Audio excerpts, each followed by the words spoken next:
Madame le Commissaire, Monsieur le Président, c'est à contre-cœur que je voterai le compromis final.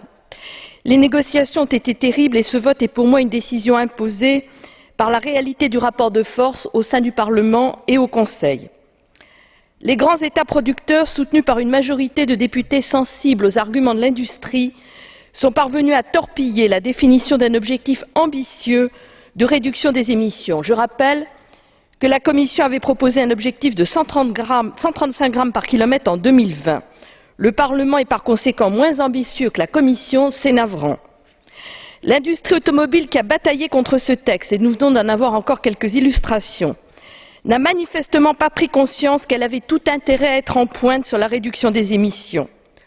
D'autant que l'étude de l'association Transport et Environnement de novembre dernier a démontré que les solutions technologiques existaient.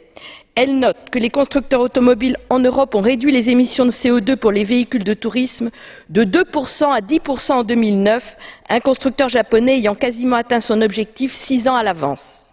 Je voterai ce compromis parce que nous risquons de perdre cet acquis, aussi modeste soit-il, dans le cadre d'une deuxième lecture.